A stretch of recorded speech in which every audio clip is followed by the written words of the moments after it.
6'3", 247, He's still and up there. still running like man. Yeah. He's Come gonna on. keep going for a few more years, I think, too. Like this guy is not showing. This is 9th year. This will be his 10th year. He gonna set fumbled all a little sorts of bit records. last year.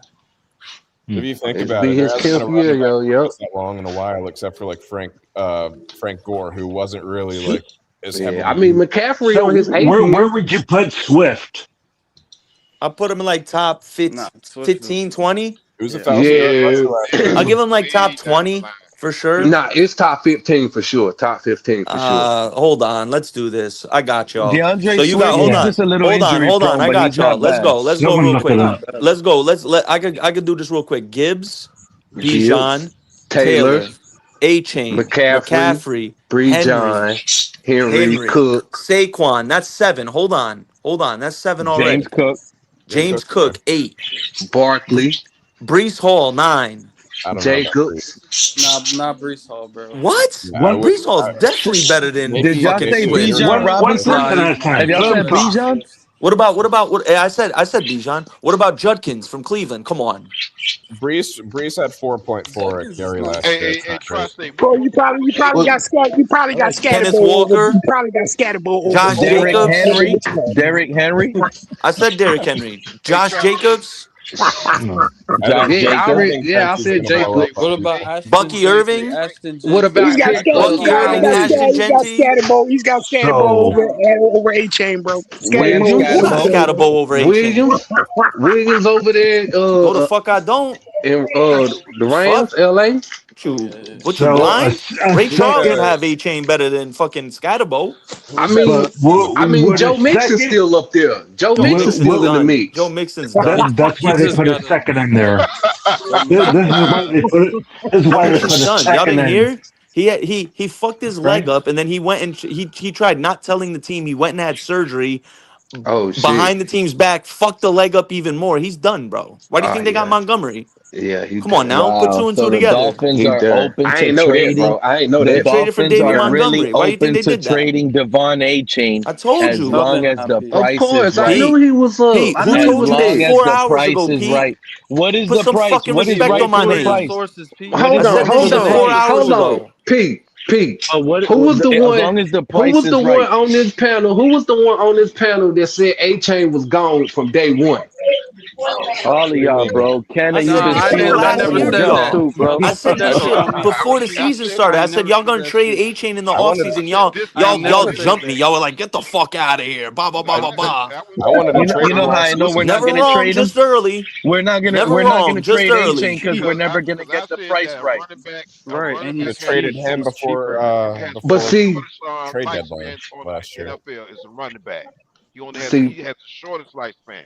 So A-Chain is at the point where if you want to get some value for him, the time is to do it now.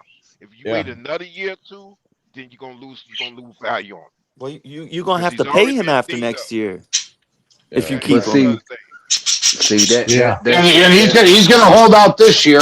He's not gonna go to training camp. He's gonna pull the same thing James Cook pulled. He's gonna want 12 or 13 million a season. 100%. And he deserves it.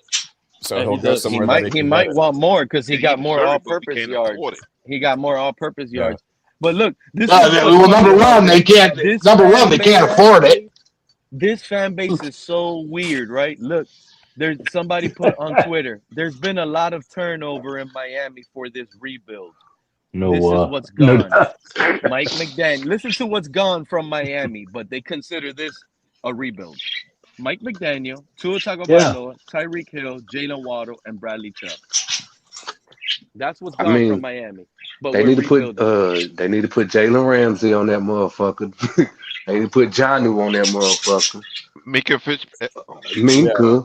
Minka Yeah. Fitzpatrick. Yeah, It's Minka. all the highest selling Those jerseys players are except for replaceable. Those players are replaceable. The coach is replaceable. We upgraded that coach, guys. They need to put Weaver on that bitch. Oh, Now, that's right. Pete, I told you, bro. This first year with Halfley, it's all about setting the foundation for your franchise. Yeah. You have to see if the players are gonna buy into the but the system. You got to see foundation if they is buying what he's set. selling. He already for the set. future, What okay? you don't realize, Tri-State and everybody else, he already set the foundation. The foundation is set. We're cutting off of the Tua. We cut the plug. The Tua plug is cut. We cut him. That's it. Not We just cut that that. Y'all umbilical got cord. That was the 175 beginning of the million in foundation. dead cap, bro. Yeah. It's like 156 right now. No, 170 something. It's Well, 171. right now it's 115, 116 right now because Chubb and Tua didn't hit until June 1st. Okay, true, correct. So June 1st we'll have 175. Is that what you're saying? Almost 180. Yeah. Yeah. Okay. So you only have what 120 to field a team. You can't afford Achane. Even if you sign him now, you're screwed for next year because you're getting a salary. The cap hit won't be as much this year, but next year it'll be twice as much. So you can't afford to cut him. You could put. So they most definitely looking. They most definitely looking for a trade partner. They could backload his contract, Michael K. Well, they can backload it, but it's still going to screw him for down the road. They most definitely Not looking really. for a trade right now. Yeah, he's high value. Yeah, they could. We also don't want to be able to have Malik Willis hide behind I'm so Achane every upset with play. you guys. Right? We're not Y'all going want to to trade the draft picks we do hit on. Because here's the thing, Y'all want to trade the draft picks we Joe. do hit on. See, Joe. Go get big. That's what I'm That's saying. why we ain't gonna never build nothing if the fan base keeps. I told you it was gonna go this way, Joe. Player we get, we're gonna say. I told you it was gonna go this way. If Malik can show what he's got, Yeah. You hear this 3K? Yeah, exactly. Every time That's we like I draft a said. player, they You would want be him okay. gone. You would be okay with a 7-win season with this roster with Malik, right? You'll be lucky to get 4 wins this year. You'll be lucky to get 4. I'm happy to rebuild. Yeah, I'm happy to we will. keep Minimum Michael K. Get out of your feelings, bro. I'm just telling you. Hey, Pete, I'm just guess telling you. what, I'm bud? putting 1,000. I'm putting 1,000 on the Dolphins under 4.5 wins. You're losing. That's I would. you know what? 5 is still Well, you realistic. can. Pete, you're on the clock, Pete. Pete, you're on the clock. I don't think we're gonna be a 4-win game, 4 wins this year. I think it's gonna be more than that, yo. Like What you say? we got a lot of players. How many games? At minimum 7. At minimum 7. At minimum 7. No, I wouldn't go minimum 7. I would. Maximum 7. Yeah. At maximum 7. Shit, saying man. Kenny, man, I'm gonna tell you, Kenny, I'm telling you, man, we're gonna be We're in more that 7-11 competitive. range. We're going to be more competitive than just the AFC East alone, bro. We're going to be real competitive in the AFC East, I think, bro. We're gonna beat the Jets. I'm just looking at it from a standpoint of we got a lot of players on this team that are on prove-it deals. You know, we got a lot of players on this team that's gonna want to get paid again. Jaylen Tolbert, and might this is the explode way on the it scene. should have been from the jump. Y'all thought it was okay to pay the player, make him comfortable, and think he's gonna work out. No, you make these players hungry to see if you're gonna get some performance out of them, and if it hit, a fact. Boom, that's it. And that's why I think, like, you know, if we get 7 wins this year, you know, we're gonna get 7 wins based off a couple of players that made a difference. Hey, Kenneth, what it takes to make a dime? Say what? What it takes to make a dime? Hey, it's that rough. It's that Takes pressure to make a diamond, I heard. I'm not a diamond maker. I'm not a diamond maker, but I heard it takes pressure.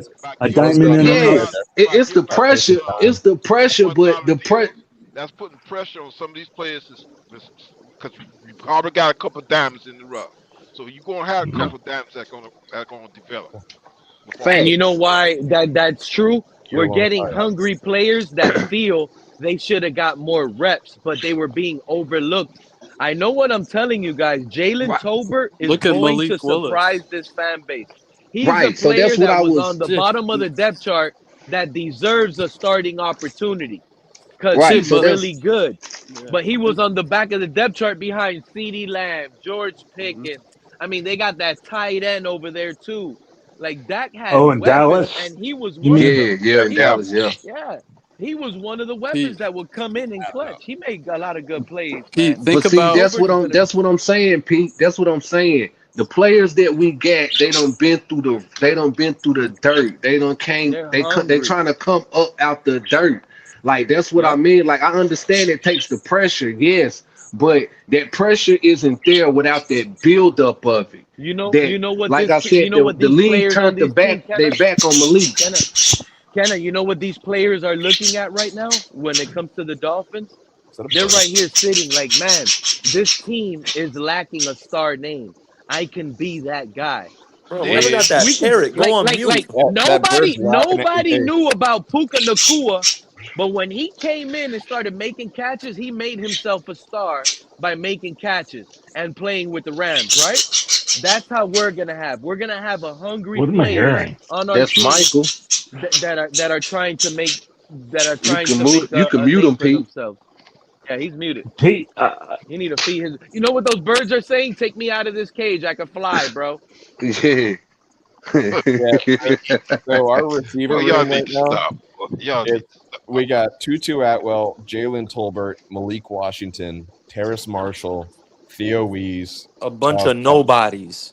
AJ Henning. So I think and if Malik can work with that, and if Malik can work with that, Hey, bro, that's you know what? That's serious calling them a bunch of nobodies, man. That is a rough receiver room. When the biggest nobody was their quarterback, bro. Come on, let's don't do it like that, bro. Their biggest nobody was a quarterback. Who? So let's hold back on calling them a Who's bunch biggest of nobody? nobodies, bro. Tutu Atwell. He came from Matt Yeah, Stafford. He's a nobody. no. That's no. I'm not calling Tutu Atwell. When somebody said Malik, when Louisville. somebody said Theo Wees and Malik Washington, bro, said was nobodies, bro. Don't do that, bro. You had a nobody throwing them the ball, bro. Come on, Tutu man. Atwell had great film coming out. We don't know what Theo He's in Wees. Atlanta now. And he was We don't buried know in the what Theo we don't know what Theo Wees is, bro. And I'm sure Malik Washington is way better being used with a quarterback like Malik Willis, bro. Come on, I man. like Malik Washington. I liked him coming out of Virginia. He's a solid Taj receiver, Washington. but he's not. I got some worries about Taj Washington. Where did Okay, I'll Jalen do that. But as far as Malik, bro, I think Malik, man, can be a dangerous dude with the right quarterback, bro. Shit, Malik for that Washington, gotcha. matter, he may be even as dangerous as Waddle was, bro. Hey, Tri-State. Hey, Yo. Tri-State. When Malik Washington ran a punt return, they started calling that man Baby Debo Samuels, bro. He's solid, bro. Like I said, I liked him coming out of college, but I don't think he's made this. Listen, I'll give him the benefit of the doubt. You know what? Any of these players can make significant strides in the offseason. Is something that doesn't get talked about enough, I feel like, right? Like we can see these players and we could like their talent, but it all comes down to how bad do they really want it, right? Like are they really dedicated to their craft? Are they dedicated? Are they just content with collecting a paycheck and taking care of the family, or do they want to be great? Like shit like that matters too. Like Malik Washington may have a crazy hunger. He may come back and look like fucking who knows? You know what I mean? So I'm not gonna underestimate the man, because at the end of the day, how bad someone wants and how bad they want to become better, that's the most underrated part of any professional athlete. And Because that's what I've known a lot of professional athletes, football players, NBA players, and I've and had some that's what conversations with them over some blunts, and we just chopping it up, and they telling me how a lot of their teammates really didn't give a fuck, bro. They just wanted that paycheck to hit every week. They didn't. They come into practice late. They'd leave early. They wouldn't give a fuck. There's players like that. We had a coach. And that's why I give credit to this coaching staff too for finding those players like that and then bringing in rookies around players like that. That's how you establish a good culture. You know what I mean? Like having players on this team that's hungry and that's want to get it and that's going to get it. Then rookies is going to see that and they're going to follow suit. You know, like that's why I give credit to this coaching staff. That's right. That's a good point, Kenny. I think Hafley's a straight up dude enough. He know who's on his team. Was just to be here for some bullshit, and he'll know who's on his team who wants a job, bro. I believe he's that kind of coach like that recognizes shit like that, bro. Hafley messed up, bro. Why? I'm gonna piggyback on what you said. He got Malik Willis. He messed up, bro. I think Hafley. Free agency, he didn't just go get anybody. He went and got people that he feel, even though they're on proven deals, he went and got. Joe, I want you to remember this. Hold on, Pete. On the scheme of the team. That's right, bro. That's right. I don't think Tutu Atwell is a motherfucker that come here like, oh, just for a fucking paycheck, bro. I think Tutu is a guy who wants to win. Yeah. Shit, I think Tolbert is a guy trying to make a name for himself, bro. You know what I mean? That's the thing right there, Fred. That's two slot receivers. Tutu's a good slot receiver. Jalen Tolbert can show flashes at the slot receiver. Okay. That's why. So neither of them are really gonna be out there unless you have 4 wide receiver sets. Go into training camp and battle it out, bro, and draft 2 wide receivers. Let's go. No. You need to first thing you need to do is get a true number 1. You need to get a real X receiver. Tutu is a field stretcher. You need to get an Tutu is X. a field stretcher. He's the deep ball guy. You know what? Everywhere.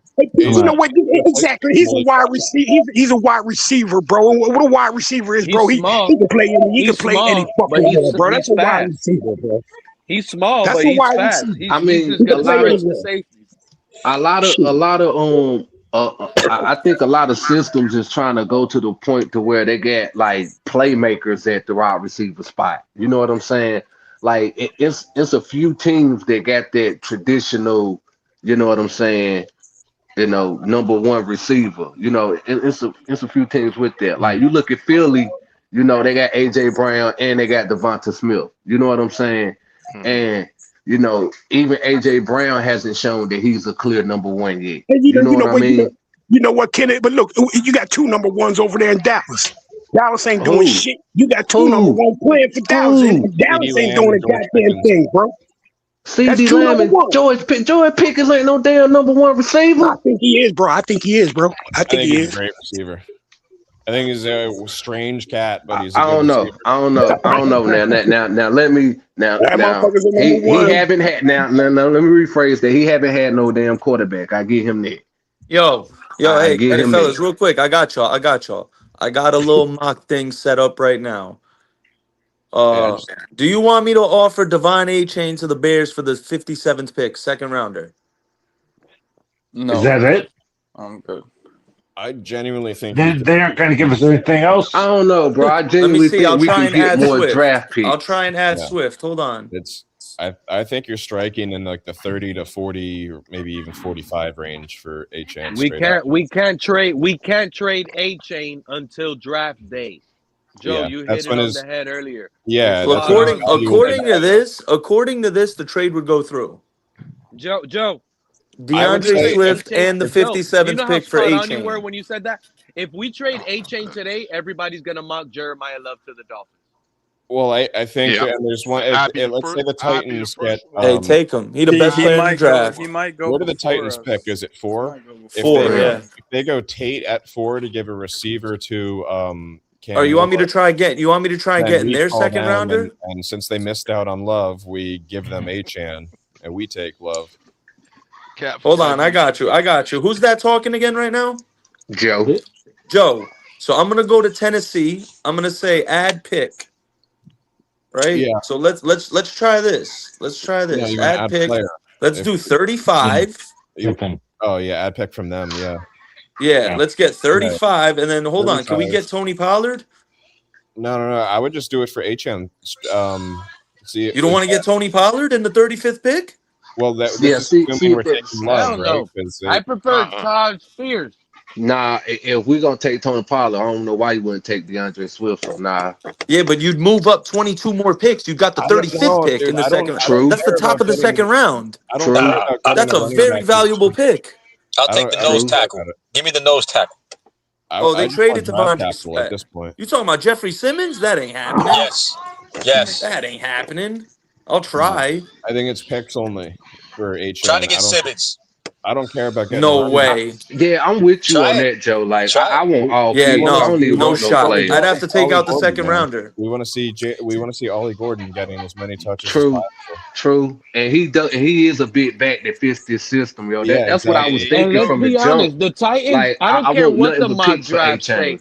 Yeah. So I take that 3rd and 5th round pick for Achane. So pick 34 overall for Achane straight up.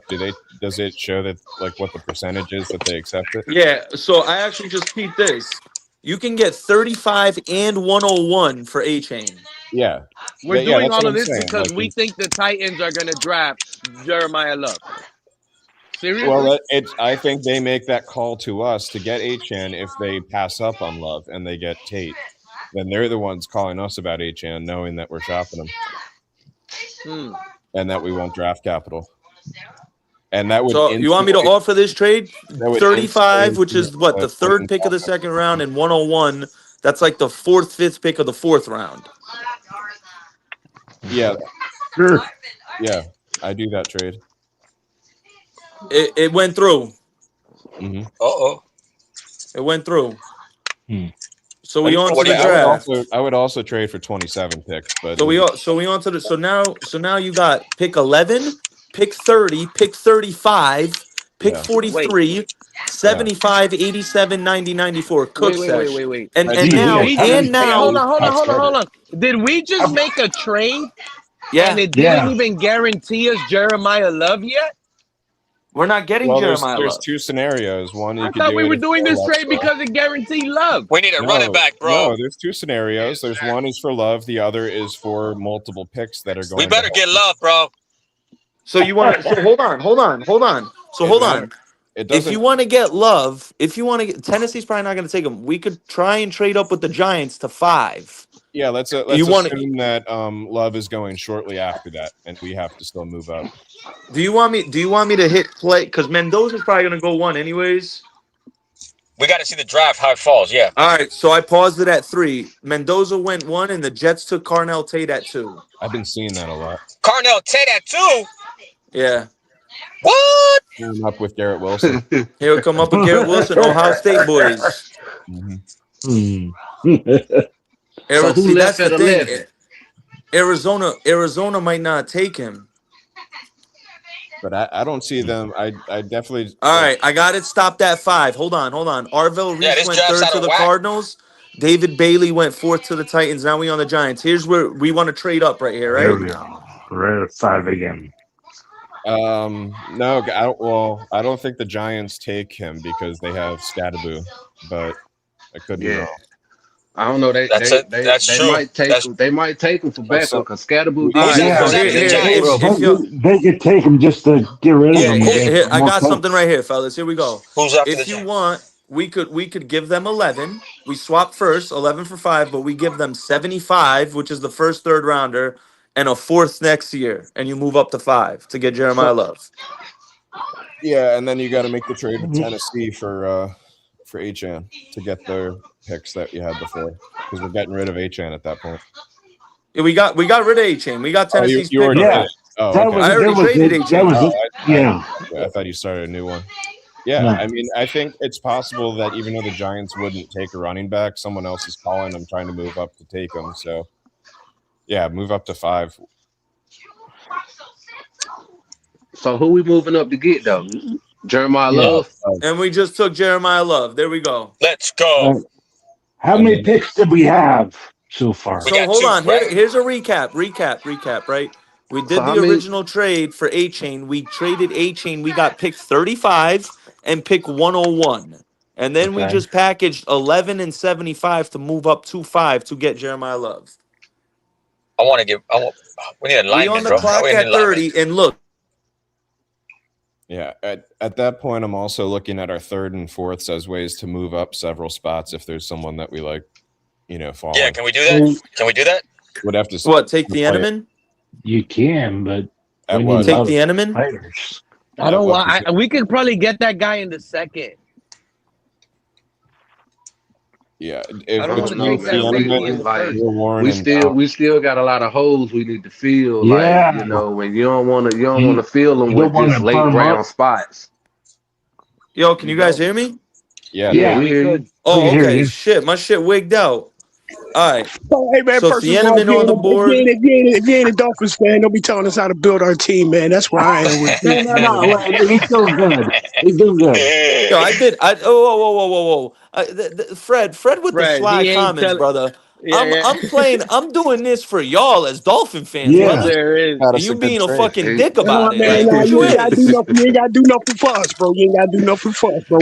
Cool, bro. I'm doing this for y'all, like on some awesome. Like I'm just trying to chill with y'all. Just chop it up. You taking it to the heart. Get the That's pick, Fred, bro. man. Let them know how you feel, Tri-State. Pop off. Nah, it's just whack. It's not even the same. Get back to work. Come on, let's go. We got business to do. I was about to say, Cap, hey, if he want to rock off, I can't say nothing because he is trying to help us. Let's go. Let's go. What do we got? I'm just trying to put y'all. I'm just trying to point out a perspective to y'all because. Go ahead, Tri-State. No. Here's the thing. Because Red Swarm was, and that's my guy. I got mad love for Red Swarm. He was saying how this draft sucks.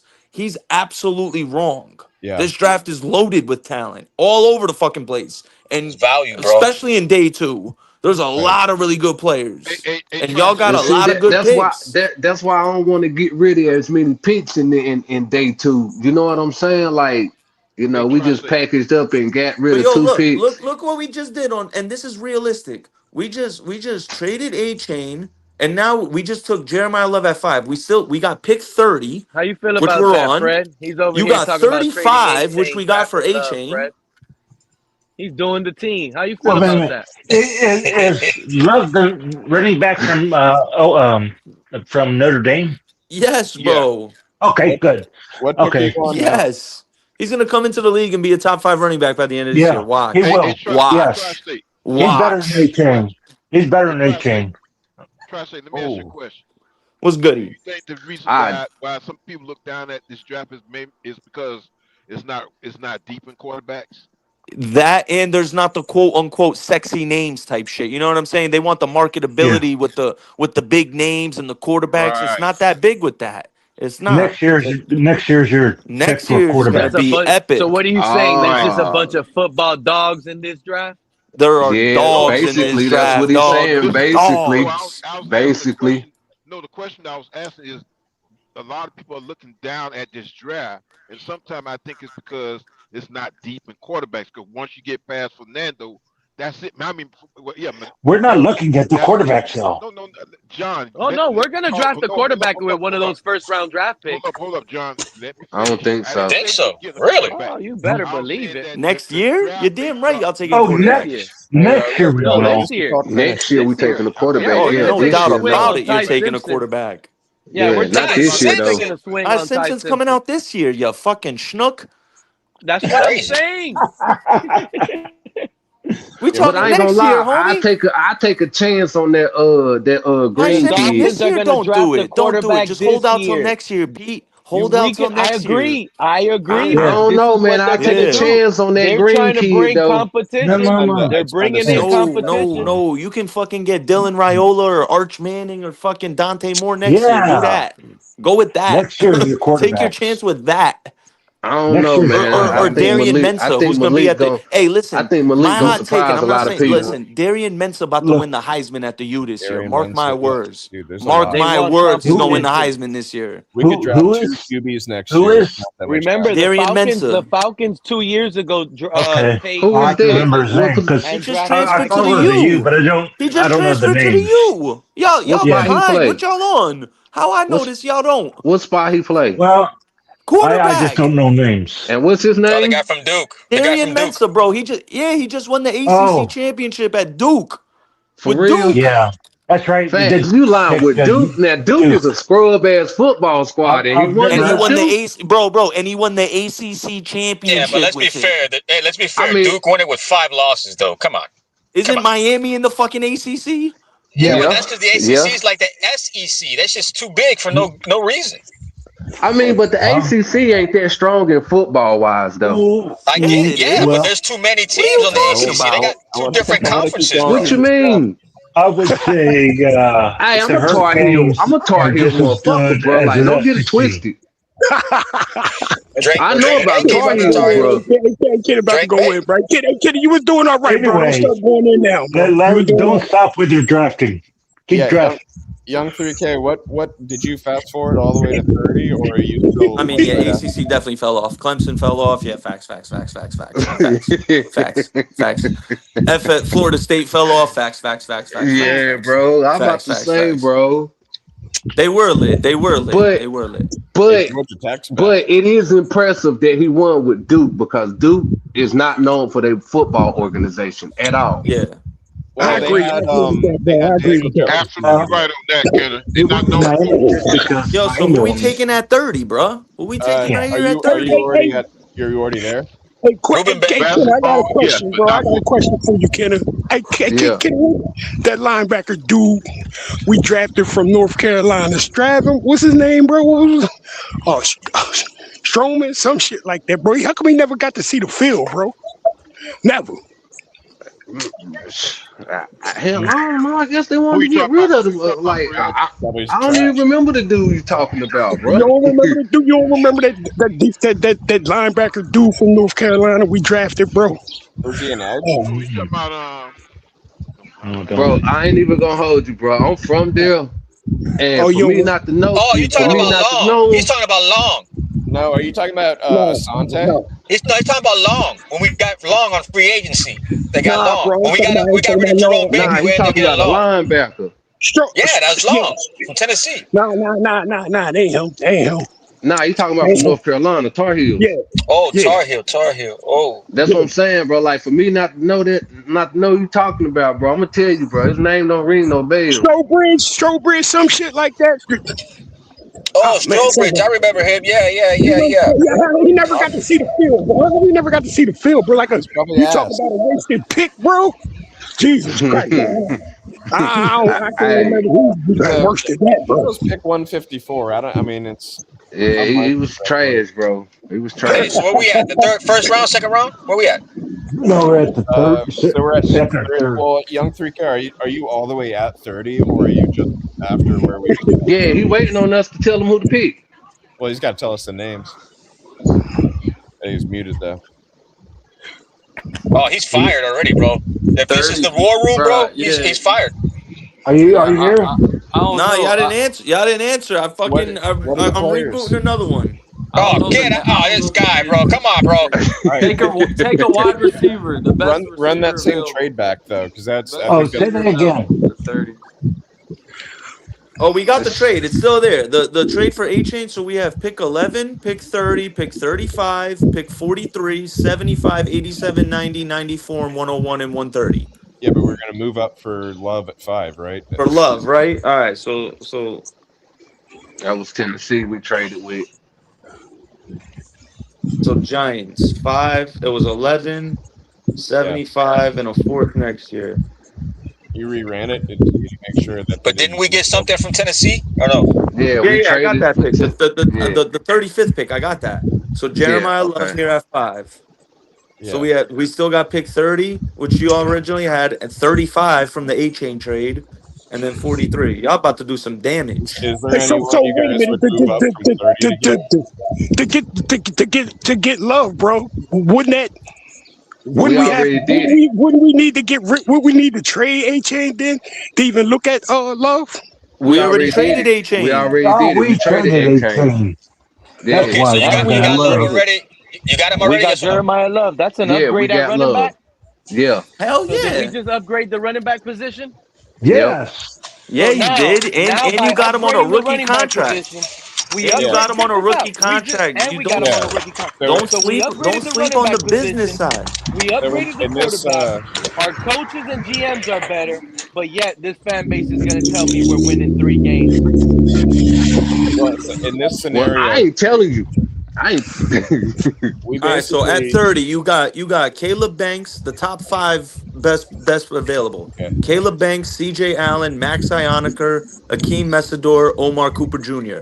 I would take Cooper, the wide receiver. Mesidor's Mesidor. I get Mesidor. What are the other receivers? Mesidor can catch, but he's not as fast as Cooper, Brazel, Jeremy Bernard, Zachariah Branch. Yeah, Cooper's a stud. I go Cooper. What about Cooper's the corners? a stud, bro. What about the corners? Corners, you got Chris Johnson, Brandon Cisse, D'Angelo Ponce, Keith Abney, Keontae Scott's number 67. So you could possibly get him in the 3rd. Hey, is Cooper Amari Cooper's brother? No. But listen, my comp for Omar Cooper, bro, DJ Moore, bro. So just think DJ Moore. Like prime DJ Moore. Are you sure he's not his brother? No. Who failed at the defensive end spots? Who failed at the defensive end spots? You got Mesidor there. You got TJ Parker's there for edges. Mesidor, Parker, R. Mason Thomas, Zion Young, Gabe Jackas, Malachi Lawrence. I mean, there's a lot of good edges there. Mesidor or Zion Young. NFL.com compares. I wouldn't sleep on CJ Allen for y'all. They compare Cooper to Deebo Samuel. That's their player comparison. Deebo, okay. Similar players. They do their best after the catch. Physical runners. Sound like a couple of these dudes on this panel. So it sound like a couple of these dudes on this panel really are Dolphins fans, man. Just hide it, bro. I'm a football fan, brother. Yeah. And plus, I've been MIA a while, so I was like, I got to chop it up with Pete and the fellas during draft time. You like the Dolphins? I mean, I fuck with the Dolphins. Like Ricky Williams was the guy, bro. NFL Street was my favorite game growing up. So I'd be lying if I didn't say I had a little sympathy toward the Dolphins. NFL Street, literally my favorite video game of all time. The nostalgia, insane. Who was it? Fiedler, Ricky Jr., Zach Jr., Zach Thomas, Jason Taylor, Surtain, Madison, Sammy Knight. Brock Marion. Yeah. Bro, I So who can we name trying? like all the teams, bro. Who we I trying can to name take like as all our the 30th teams. spot, y'all? Who we I can trying name to the take as Panthers spot? team. I can name the Packers team. You didn't I'm trying to draft. go D in. I'm trying to go in. Yeah, so Messidor. No, I would go Cooper, man. Look, there's a huge. Wait, listen, we gotta. Let's do a. We gotta. This is a democracy. Well, let me So we pitch gotta. Cooper because there's So a you huge, got Cooper. We got one Cooper. We got one Messidor. What else we got? it's a huge drop off in receiver talent after that. There And you is. don't- That's very. You're absolutely right, Joe. It's significant wide receiver drop He's off. probably not making it. Then to you trade. 35 Then you out trade of with that. Jacksonville for BTJ. Try to trade with Jacksonville for Keep BTJ. this in mind. We got pick Oh, 35. I like the way you think. I'll try. Okay. That is right. That's right. That's right, Joe. That's right, Joe. I would go Cooper here for the value, and then you can address it or edge or something at 35. Hard to get cash, ain't it? I can fuck with that. I can fuck with that. What about offensive line? O-line? No, they want to cry about offensive line when the season rolls out. Exactly, Pete. We need to protect Malik Willis. All right. GM mode activated. Here we go, fellas. You know what they're Here we go. saying, Listen, young 3K? hear me out, fellas. Here we Run go. for his life. He's fast. Because I heard someone saying my GM I gotta get fired out the womb. Here's what I got. Here's what I got. Listen, listen. Cooper. We taking Cooper. Pick 30. Listen. We taking Cooper. At 35, we getting the edge. Yo, but hold on. Can I throw this out at y'all? Pick 30, where we're on right now, for Brian Thomas Jr. and pick 124 in the 4th round. I'm stuck. Hold up. I don't know, man. Hey, can you put Take it. This is Brian Thomas. We're going into his 3rd year, right? Take it. Thomas Jr. Yes. And Fred's got a lot of background, I think. Second year was subpar. You could still play him on a rookie contract for 2 years before you have to think about signing him. So hold on. Where would we rank Brian Thomas Jr. to Cooper right now? Oh, Brian Thomas for sure over Cooper. I don't know, man. I feel like Indiana beat Ohio State because of Omar Cooper Jr. A big playability.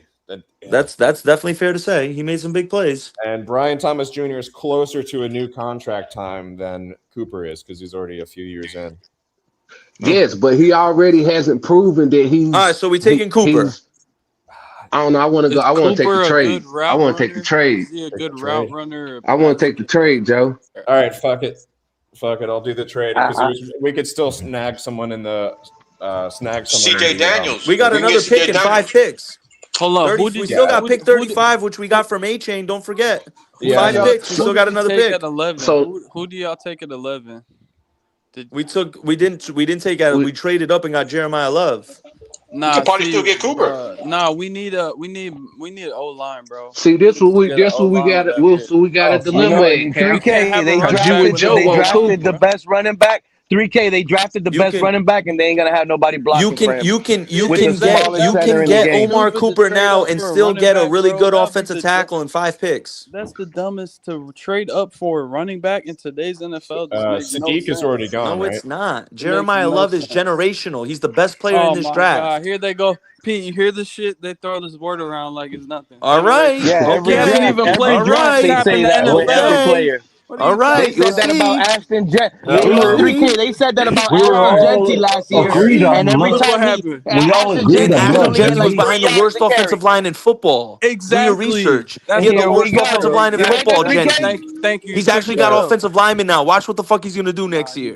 He's going to go crazy. Let me say something Aaron about Brewer this too. and the Patrick Paul. That's about it. Everybody else is shit. Young 3K, the whole point of us doing this was to see what we could do with an Achane trade, and then Pete chimed in that it should be. See, that's stupid anyway. But and then Pete told us that it should be for Love if that's what we're doing. So that's kind of the experiment we're running here. Oh, okay, well that makes sense because you lose the running back you get, but that just doesn't make sense. Period. We figured we'd. Yes, it does because you'd have to. If you keep Achane, you're gonna have to pay him or let him walk for nothing. Yeah. You might as well trade him and get an elite running back on a rookie contract. I'll get a running back through the draft on a rookie contract. Okay, We're but I'll trying to get him. save money. This is Running what back is this not is that this little important. thing. It's not as important as O line. It's not. I agree. You I can get think O line right here. You can my go O line the opinion. next 2 picks if you want. Who's available in O-line right now? And that's Miles what I Garrett? think. Max There's two Ioniker, Blake look, Miller. listen. This is honestly, I'm so I don't know confused these on what guys. the best route would be for us in the draft now with these 2 first rounders. I'm honestly convinced it's best to go double offensive linemen, and if it's not that, I say double cornerback. It's the 2 biggest Or O needs. line and corner. Or O line. I go Maui O-line and too. a I would corner. take Maui. I want 2. I'd agree with Joe on Omar Cooper here. Maui something. Maui Yeah, Dwyer. I would take Miami. Cooper here He's if a I big were boy. y'all. He's like 6'6". He's a big motherfucker, bro. We're Oh, Cooper gambling. like 6'6". You know what's Francis. funny? You know what's funny to me? I They're ain't know gonna Cooper go was ahead and that call. tall. Listen No, I'm to talking this. about Listen to this, Francis. fellas. Francis Listen to this, fellas. Magawa. They're gonna sit here and call Jeremiah Love generational right now, right? He ain't run a damn One snap snap. in the NFL. But yet we already know Achane looks Wait a minute. generational Hey, thank because you. he's been A-Chain's doing not it a in the fucking 3-down NFL. back. Thank you, man. Yes, he A-Chain's is. not a Well, 3-down back. Jeremiah Love no. is. God. Yeah. What Well, we don't got y'all Ollie understand When Gordon. about Well, we that? got if you Ollie have a Gordon. change Jeremiah your Love mind Ollie can on Gordon. take them, 350 We're touches in the trading season. a Devon A-Chain generational running back. can't. We're trading a Can't. generational You running back understand that? He to get can't. Can Devon A-Chain is Jeremiah not an Love every down back. Can Jeremiah Love we're that's play in the trading a why passing game like generational. A-Chain Devon was A-Chain can? drafted 3rd round and not a Oh, okay. 1st round. There's a Right. difference. More value. On this Exactly. draft, we Way already more made the value. move. We already made the move for Love here. I think you should take the trade to Brian Thomas Jr. What was that trade offer? It was an offer I made. It was pick 30 for Brian Thomas and pick 124 in this year's draft. No, I can't. No, I can't. That's I can't. Oh, we're not Brian getting Thomas. anything like He's not that close to the top though. He's not that good. Brian Thomas. Well, He's not worth the 30th pick, bro. Who? What about Caleb Banks? So did a So lot they of get the lineman named Cooper. Just do it. Yeah. All right. So listen, I would say Max Ioniker and Blake Miller are still there, and we're at pick 30, and we're at pick 35. I'd say take the chance on Cooper, and one of those offensive linemen is still there at 35. Then take the O lineman. That's just me. I'm assuming Sadiq's gone, right? Yeah, he's gone. And Stower's still there? Because we do need to address tight end at some point. There's a huge drop-off after Sadiq and Stower. Stowers is there. All right. But Stowers you could possibly get at 43. Don't forget, we got 30 right now, 35 and 43. Why would we waste a draft pick on Stowers if we have Greg Dulcich? Oh my God. Bro, I'm taking Cooper, bro. I took Cooper. Yeah. All right, now 35, we get an age. We got cooked, y'all. We got cooked. Both the O linemen are gone. So at 35, we get an age. Go ahead. Now Love is gonna have a bunch of excuses. Who we got at No 35? offensive line. Cooper would have been the next pick, right? There's after still that. offense. Chase Basantis is there. He's a great guard. Emmanuel Pregnon, another good guard. Oh yeah. Connor Lew, a really good. You guys need a center, don't you? Yeah, that's what we heard about Liam Eichenberg and Jonas Albanea. But go ahead. Yeah, well, that's Liam Eichenberg. I could have definitely told you that wouldn't have worked Hey, out. yo, Pete get PTSD, boy. He got it hard.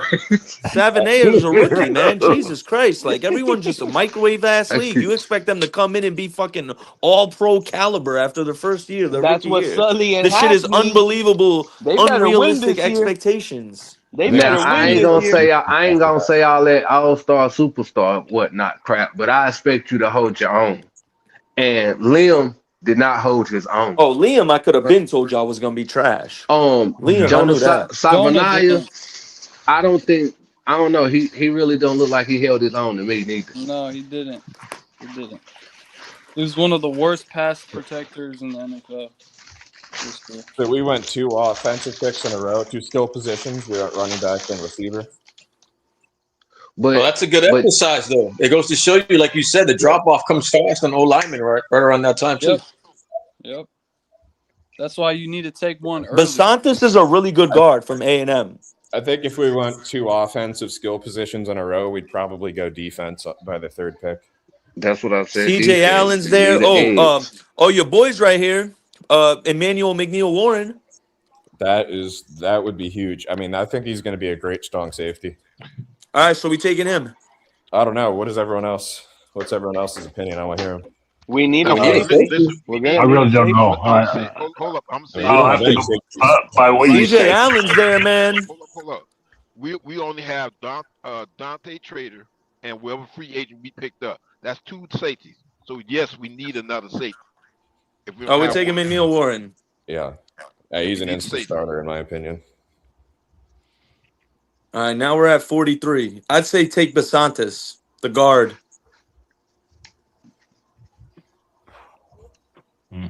Is that BPA at the O-line? BPA right now is Anthony Hill Jr., linebacker from Texas, Brandon Cisse, corner, South Carolina, D'Angelo Pons, a nickel corner from Indiana, Christian Miller, D tackle for Georgia, and Chase Basantis, the guard from Texas A&M. Who's the guard that we ended up signing? Is he someone that could have potentially proved himself? Is he like young or? Not really. I mean, you drafted Savanea last year, so you could go. You talking about the one we signed out of free agency? Oh, Jamari Salyer? Salyer, yeah. Oh, Salyer, yeah. Salyer, I heard is good. He's versatile. I don't think he's the last one. The last one was Heck. So I mean, we at least plugged the hole for this year. So I don't know if guard is as important this high. The one from the Chargers is a good one. I would say, listen, best case scenario for y'all right now, take Basantis here, and then at 101 we could take Sam Heck, the center from Kansas State. That would be massive. Wait, I forget. Because now you'd have your center, your center for the future, and Sam Heck, who I think is a day 1 starter. You have Chase Basantis, a solid left guard, and then you have Patrick Paul, your left tackle, who's shown promise. If so you have center, what are we doing with Brewer? I mean, he was a top. Yeah, we already have Aaron Brewer, so we don't need a center. So Brewer. Oh, I forgot you guys had Aaron Brewer. I thought he was a free agent, dude. My fault. Good trade. I forgot where we're at. We took EMW. I took him already. Yeah. So what pick is it at now? It's 43. Oh, okay, that's right. Your first 3 picks: Jeremiah Love, Omar Cooper, EMW. Fire. Defensive ends still there, or edge rushers that would fit the mold?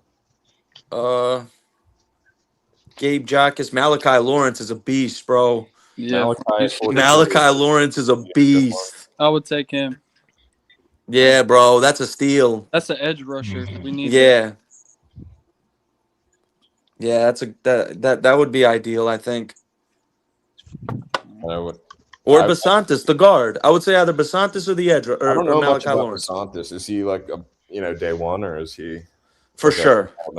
I mean, depending on the team, but I think if a team takes him in the 2nd round, which he's highly projected to go, he's a starter. Pencil him in starter. I could go either way on this one, Basantis or Malachi. We'll take Lawrence. I took Lawrence. So now our next pick is 87. We got 87, 90, 94, and 101. So we got 4 picks within 14 picks. Is the 3rd round you're talking about? Yeah, this is the 3rd round now. We're not sleeping on the 3rd round. So we didn't go corner yet. Are there any quality corners? We're about to see right now. Devin Moore still on the board. Malik Bond, Julian Neal, Chandler Rivers, Dalen Everett. Yeah, there's some good corners here. Yeah, for sure. I'm a big fan of Devin Moore. He literally just went the pick before. Oh, really? I don't Austin think Barber. Is Will Lee the 3rd still available? He is there. He's at 114 though, so you could get him at possibly at 101. What pick are we on? 87. Yeah, I would say like corner or offensive line. Julian Neal's a corner out of Arkansas. He's really good. He's the 2nd best player available on the board right now. I'm guessing Stowers went already, right? There's no more. And he fits y'all mode from what bro was telling me before about big corners. He's 6'2", 205. Run a 4.49 40. Yeah, he fits. He's a perfect fit. So we're taking him. Boom. Julian Neal, 87. Now we at 90. We could double down. Chandler Rivers is there. He's a good corner. nickel corner. The tight ends. Oh man, this is sick, bro. Bud Clark to pair with EMW. Oh my God. What's he, TCU? Yeah. Ball hawk. He's a ball hawk, bro. You throw it within 10 feet of that motherfucker, he's coming down with it. I think they just had their pro day at TCU. You know what you just made me think of?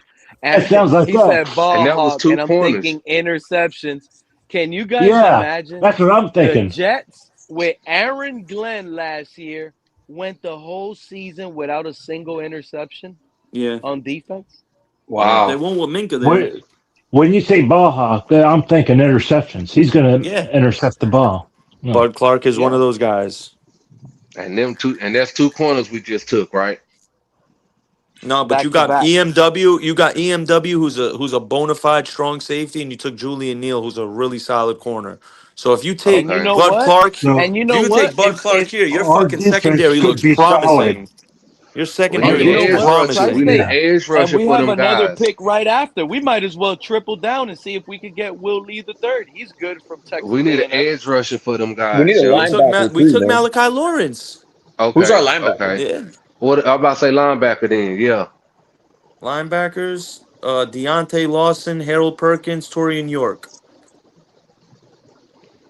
We're good at Harold linebacker at LSU, least for the right? next 2 years.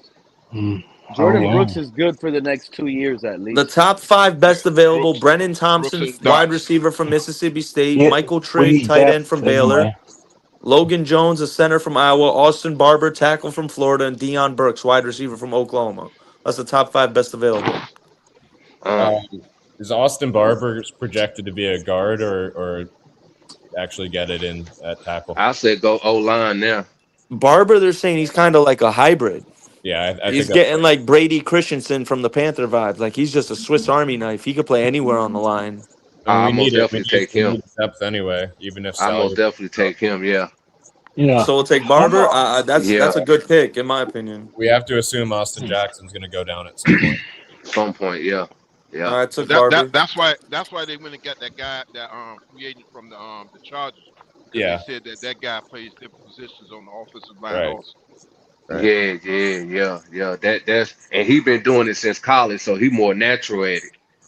I would take Grayson Halton right now if I were y'all at 94. What? D tackle from Oklahoma? Yeah, I mean we need somebody to pair with Kenneth Grant.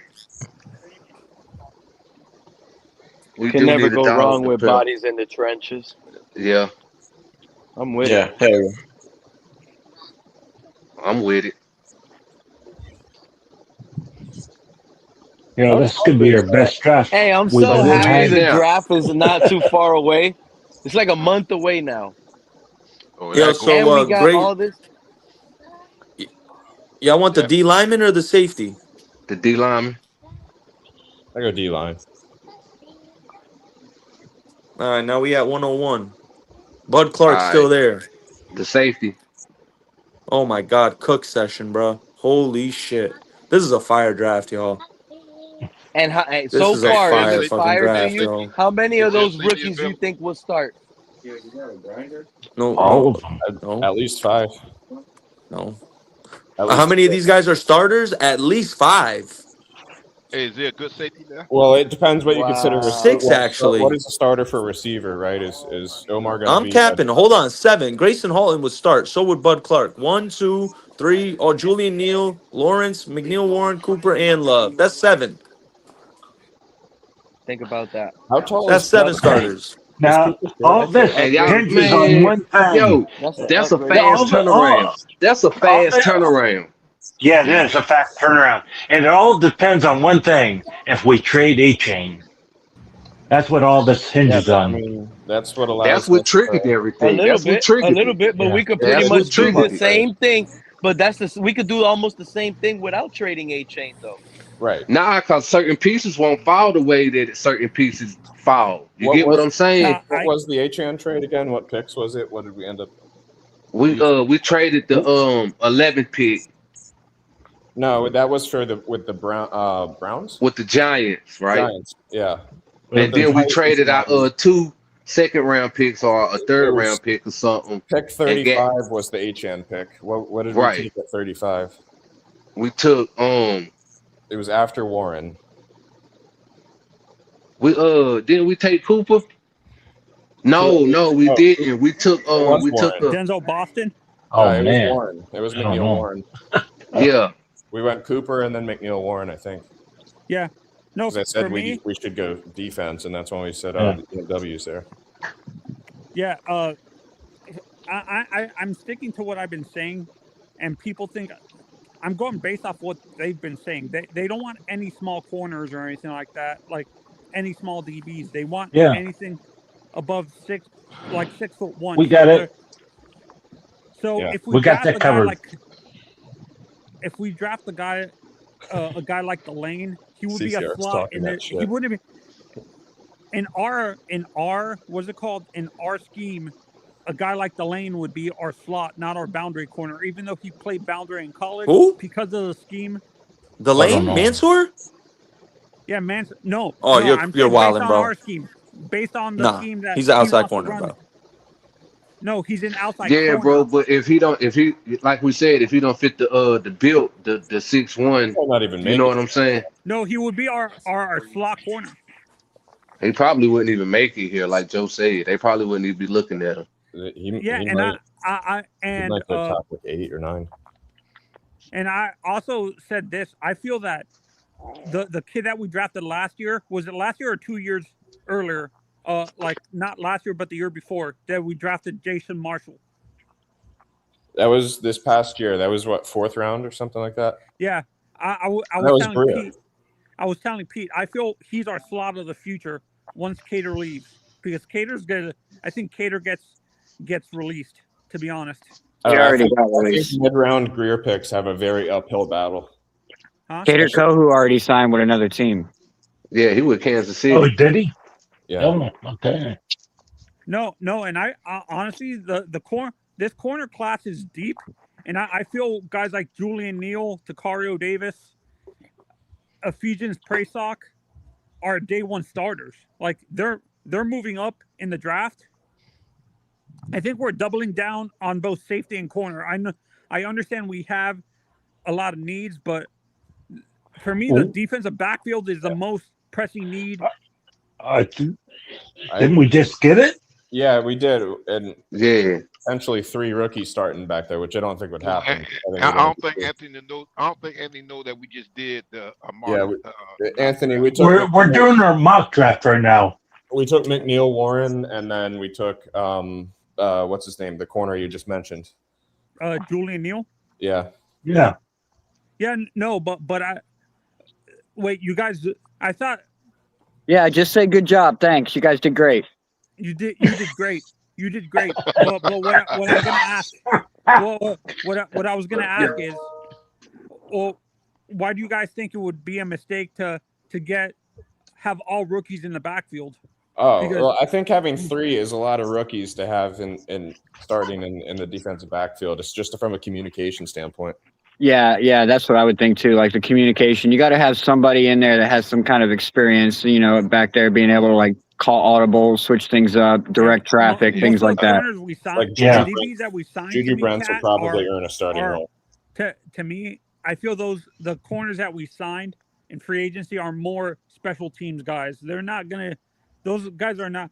If they didn't start with the teams that they were originally with, what makes you think they're gonna be starters here? To me, they're those guys are like cannon fodder, like special teams guys that we. Well, I mean, some of them, it may be because like they haven't really done well, but some of the others, it's because they just were never really given a chance. Like you can use Jalen Tolbert, for example. Like you're behind George Pickens and CeeDee Lamb. Like you're not really ever going to get wide receiver 1 or wide receiver 2 looks. So therefore, you're never really going to get chances. Mainly a slot is what you're saying in that Cowboys defense. In that Cowboys offense. Correct. He's not a boundary. Right, and like that's the same goes for some of the other players that they picked up on these 1-year deals. It's just like they got some playing time, but not enough because like the teams maybe were so deep that it was a an even rotation, or like some of the other guys that they were playing behind were just that much better, and there's no reason to take them off the field. And McNeil Warren, he's a big nickel. He plays he's a strong safety. he plays single high safety in college, but a lot of people are saying he's more of a strong safety / big nickel in the NFL. I believe the Packers ran a lot of formations out of nickel last year as well. Yeah. So there's going to be a lot of DBs on the field.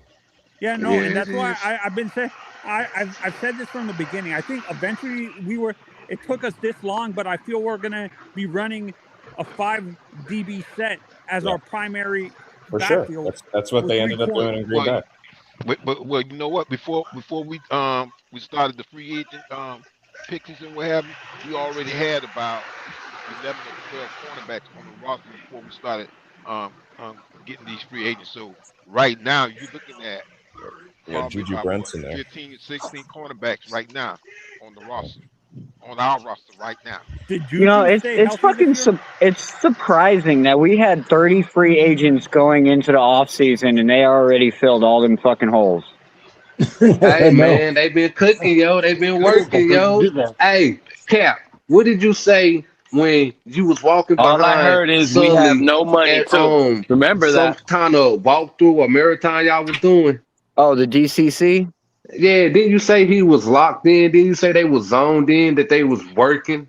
Yeah, the whole time that they were walking around the DCC, it was all football and draft talk. Well, I would hope so. Hey, these moves that they doing ain't doing nothing but just, hey, man, a lot. Hey, I think these guys is on to something right now. By the way, that also made me forget Tri-State. Did you guys draft anybody from Georgia? Because there was a guy from Georgia that Halfley was eyeballing pretty heavily. Oh, Christian Miller? I don't know. I didn't catch the name. I just know that there was a guy from Georgia that they're interested in. Might be that tackle, Freeling. Yeah, or Branch. Zachariah? No, Joe, I think they're moving away from the small receivers. I think they're going big on the Did we finish our draft? Did we finish the draft? What is Omar Cooper's height, by the way? He's 6 foot.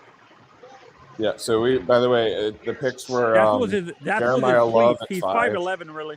What was it? Omar Cooper at 30, McNeil Warren at 35. How do we get Lawrence 5? At 3. So we traded Achane. Yeah, it was like a 2-trade scenario. One, Achane to the Titans, and then us to move up and get Love after the Titans went and got Tate and then traded for Achane. We moved up to get Love at 5 with the Giants. So that we were trying to see what we could produce by trading Achane, replacing him with Love. Yeah. Considering what it would cost to go up and get Love. Anyway. Yeah. The trade that I saw on Twitter actually was the Bears get Achane, and they give us their second and third this year. Yeah, we didn't go for that. We went for something else. Swung higher. Yeah. Yeah. We went something better. Something with Achane to get a little bit of a boost on the pick. Yeah. You guys, that's a win. I think it's a win-win, right? Like we end up getting Love. Yeah. Titans end up not having to use pick 4 on Love. They get Parnell Tate, and then Achane comes in. All of a sudden, Cam Ward's got weapons. And I'm honestly shocked that we got what we got for Waddle in the first place. Like, I thought realistically we would have got a first and a third, but not a first. It makes me hopeful on other players that we move that will actually be able to squeeze some juice out of the fruits. Yeah. Again, I think they got the ability to do that from what they've shown so far. Yeah. It may not be done. We may not be done yet. You never know. Do you think they're gonna wait? Do you guys think they're gonna wait till the draft to trade Achane? Maybe because you get people panicking at the draft, and they're willing to give up more than they usually do during free agency. Do you think they wait to trade Achane during the draft? I think there's really only Possibly. one team left that would be like prime real estate for Achane, and that's The Tennessee. Chiefs. No, the Chiefs brought in Kenneth Walker, didn't they? No, Kenneth Walker went to Seattle. No. He left Seattle. Yeah, he left Seattle. My bad. How about Achane to Seattle? No, because they just brought in someone else, but the whole reason that they didn't keep Walker was to not have to pay a running back. Walker's good and young. Do the Commanders need a running back? They could be in the market. I think they got rid of Rodriguez. I forget who else they have. They have Brian Robinson. Well, we traded Achane to whoever because of the position to get Love. Huh? Otherwise, that's what that was. Otherwise, we As wouldn't much have as I like traded Love, him he's to not a that team. generation. Like to me, Wait a minute. Love is a good. What? Seattle should have that.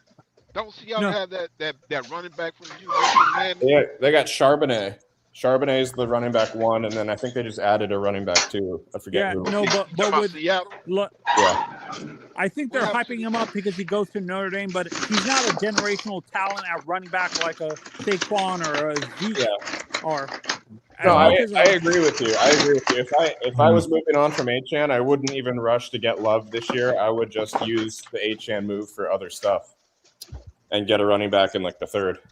Yeah, see, that's why I said, Joe, I damn near just want picks for Achane. I don't even want no player. Yeah, I don't think we need to solve running back this year. Oh yeah, the Bears. The Bears were giving us DeAndre Swift and 2 draft picks. Right. And isn't DeAndre Swift a little bit older than Achane is? A lot older. Yeah, not a little bit. I would not know. We've been saying his name for a lot of years. Yeah, they're not gonna do that. Jankety Jim. Yeah, you know you're always welcome up here, but you have to allow access to the camera to get up. You're just gonna be back. I can't let you up if you don't allow access. Jankety Jim sounds like one of those ones you don't want on camera. Well, he's always in the chat. Shout out to Jankety. I know him, but he's just not letting me click him to come up because he's always in the chat. Yeah, and I feel I told. I'm not sure if you guys, the 2 positions that I feel are easy to draft because they produce right away in this. I understand the draft is a crapshoot and it doesn't always work out that way, but the receiver and the running back positions are the 2 easiest positions to draft because they can produce right away. Thank you, Aqua. Yeah, it's skill positions, and they're usually deep from their college. Why is it hard to draft a tight end? Is it because they have too many things to learn? This is when I see chats like this, by the way, from Aquavision, I just want to sit here and say thank you, Anthony. Thank you, John, Cat in the Hat, Joe, Mr. Paul, Kenna, Liz, all of you that participate on the panel. I want to thank you guys because it's you guys that are making it even more awesome. Nick, I'm just here for the subs, bro. Appreciate you. Take them on, baby. I would rather wait for. I like Zakir Wheatley from Penn State. I like Warren, but we already have a strong safety in Dante Trader. I want to draft the kid Wheatley from Penn State.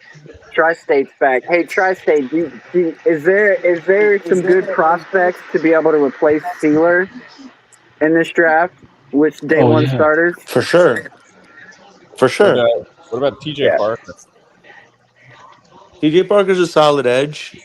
As far as D linemen, you got Christian Miller, you got Caleb Banks, you got Lee Hunter, you got Caden McDonald. Yeah, you got a lot of big time D tackles. But we draft these guys play even later in the draft. Zane Durant has a shitload of potential. He's projected a 5th rounder. He lit it up at the combine. But didn't they say they actually like the defensive tackles that we have with Biggers? I'm thinking more along the lines of that. If you want to get younger and just as good, I mean, this is just a draft, okay? Yeah, just a mock draft. Caden McDonald to me is a 3-4 defensive end. He is not a defensive tackle. No, he's a nose tackle. He's a nose tackle, Caden McDonald. In a 3-4, he's going to be your nose. Yeah, we need the size and athleticism combo that Sealer has. I'll tell you one thing. You get Caden McDonald and you put him next to Sealer and Kenneth Grant. Good luck running the football on y'all. Jesus Christ. Good luck trying to run the football on y'all. I truly believe that Sealer is going to be the next one to go because he's a but little he's bit probably going to older. play. I think he's going to play this year, and then he's gone. But that's the Are you thing, looking at? Tri-State. Well, I expect teams to want to line up and go like 5 wide against us. Why would you want to run the ball? We have no cornerbacks. Jankity, I still can't let you up, my guy. You got to allow access. You don't have to be on camera. You could go back to your thing, but you have to allow the Who do you want your access. team to choose? Teams are going to line up and pass on us all day. Yeah, we're going to have a good run defense. Nobody's going to want to run it, but who do we have to stop the pass right now? We just drafted quarterbacks, right? Jason Marshall, how'd he look for y'all last year? Well, we got Juju Brents. He didn't even we don't even know because he was playing out of position. We put a big boundary corner to play nickel. No, it didn't work so out. good. He's not That that was big. definitely on Weaver. That was on Weaver. No, Pete. No. I mean, he's not that big. in this mock draft, did we not draft 190. any cornerbacks? Yeah, we did. It's not letting me, Janky. You have to refresh, and when it says allow access to a camera and mic, you have to say yes. You just But have you could to turn it allow off that after. access. And then you Yeah. turn it off after, and then Yeah. I let Just- you up. I can't let Tri-State, you up who do you right want now because it's your not team to allowing me choose? to. It's wild because what Dan Morgan did with Devin Lloyd and Jalen Phillips, he put us in a position where like we can go a multitude of different ways. Whether Kenyon Sadiq's there or one of the wide receivers, whether it's Thieneman, whether it's Avion Terrell, whether it's a linebacker, whether it's a D line, Caleb Banks. Would it be a reach? Would you Oh like yeah, them y'all got Jalen Phillips. That's right. Yeah. Yeah. I I'm feel sorry, honestly, bro. Jacob Rodriguez Why? to me, I can see Jacob What? Rodriguez landing Yeah. with you guys. He's not that great. I mean, he's good. Hopefully, you No, get the yeah. good version and not the Well, see, made I of glass understand. version. He's not Yeah, great. no, I understand people's skepticism on it and the contract, but like our problem, the Panthers' problem last year, we weren't able to. The only way we were able to get pressure on the quarterback is if we blitzed our linebackers. We needed to send 5-6. Jalen Phillips was top 10 in pressures last year, so he's going to help with that. I understand we overpaid a little, but when you look at Devin Lloyd's contract, it's really a wash because we got Devin Lloyd for the low. No, I get that. Like Jalen Phillips is a good pass rusher. He really is, but he's good against the horrible at run. he's horrible at finishing. That's the problem with him. Yeah. He's horrible at finishing. So he if was- you guys are playing hear what with you're a saying. recent quarterback, I hear what you're saying, but here's the thing. Listen to this stat. The Panthers, got we were pressure, but he couldn't. last. We were last in the NFL in QB pressures last year with 203 as a team. Jalen Phillips alone had 76 last year. That's like 35%. Right, but 40%. So look, and I understand the skepticism on the sacks, but shit, we just need somewhere to create some pressure. You know what I mean? Like quarterback but just can't look, be standing there with a clean ass pocket. Like we need someone to at least put some pressure, give an opportunity for a cleanup sack. Someone else I could don't come in think and he finish gonna the fit play, the something mold like down that. We there. needed I that. don't think he what gonna fit the quarterbacks are mold you down playing there. this year? I don't think he We gonna got a fit the tough mold down there, bro. we got a super tough dude. Our home games, besides our listen to the Panthers home games next year, dude. We got a first place schedule. We got besides our division games, we got the Bears coming to Carolina. We got the Lions. We got the Broncos, the Seahawks, Oh, Yeah, and the but Ravens and the Bengals. yeah, but the Chicago Bears and the Seattle Seahawks are two different teams from what they were last year. I wouldn't be too worried about them, to be well, honest. I you think think, the Seahawks are too stripped down? yeah, I think They they didn't got really too lose stripped anyone out. but Kenneth Walker and You Kobe know, Bryant. they lost half their defense too, I bro. heard They lost Tariq Branch, Woolen. Woolen. They lost half their defense. They're Woolen, not going to they have that brought back same Josh Joby. powerhouse. They like Josh Joby more than Woolen. That's why. I They wouldn't also lost their underestimate coordinator. Seattle, though. I think did they lose their D coordinator too? Yeah, they lost not the D coordinator, but they lost Clint Kubiak, the Kubiak, OC. yeah, Kubiak, their OC. They lost Kenneth Walker, but they're gonna get Achane soon. So We'll see. We'll see. Not until week 6. I don't think they before would trade go after deadline. Achane. Like, why wouldn't they just keep Walker? Yeah, Walker. No, Walker didn't want to stay because I think he claimed that he wasn't getting enough of the snaps. Yeah, Oh, he so it wanted wasn't. more touches. Oh, I thought it was more financial. Nah, he wanted more touches. Right, and Which is I don't know why he would. I don't know why he would go to Kansas City. It's not like they run it much different over there. But he would get 100% of the snaps, though. Well, Damn Kansas near. City got rid of No, Pacheco, not right? necessarily. Who else do they have? Well, who they have out there? Last year they were forced to pretty much run Kareem Hunt into the ground because Isaiah Pacheco was down, and their other rookie running back. It took them to like week 8 before they were good enough and useful. What's his name? Braylon or some shit? I forgot his name. They got Brashard Smith. That's the guy, Rashard Smith. Yeah, no, Kenneth Walker's getting 95% of the snaps in that backfield. They got Amari Demercado as third. Was some Shaw Smith with them? No, he wasn't with Tampa Bay. No, he was with KC last year. This is a 7th-round pick. Okay, I want my team to get Thieneman, bro. Y'all got to check out this kid Thieneman from Oregon, bro. This kid is different. He could play anywhere. He could play the box. He could play nickel corner. He could play free safety, center field. It don't matter. This is just a Swiss Army knife in the secondary. He plays everything well. Cornerback safeties? Damn. Like, if he's there at 30 for y'all better take him. Oh, my God, y'all better take him. Did we finish our draft? There's no way he's there at 30. Yeah, I had to end it because I had a phone call and shit, so it refreshed. But I got through the 4th round. I got a screenshot of it. It's a fire draft. That's the important part. Yeah, I got so we did the Jeremiah Love F5, then we took Cooper, EMW, Malachi Lawrence, the edge, Julian Neal, the corner, Austin Barber, the Swiss Army knife O lineman, Grayson Halton, the D lineman from Oklahoma, he's a beast. Bud Clark, the safety, so you have him and EMW. That's a nasty pairing. And then I took Oscar Delp with the last pick, the tight end from Georgia. Out of tight end. That's a good balance of offense and defense too. Yeah, exactly. Hey, what do you think about that? What do you think about that one tight end, Tanner? Yeah, he's all right. I mean, there's a lot. Like, I like Michael Trigmore from Baylor. I think I'm thinking our organization is going to go after either Sadiq or Stowers, because Green Bay went after tight ends pretty aggressively in recent drafts. It wouldn't surprise me if you guys took Sadiq at 11, dude. Not one bit. It wouldn't surprise me. I'd rather have Stowers, personally. Well, Stowers might be there Sadiq is like a legitimate. He's legit at blocking, dude. Like, he's really good at blocking. Yeah, they're going to want like, he's a legit 6'0" lineman and in that run game. If we get him, it has to be at 11 or trading down from 11 a little bit, because he won't be there by 30 or 43. He'll be gone. Who, Sadiq? No fucking way. Yeah. No way. Shit, the Chiefs could take him at 9.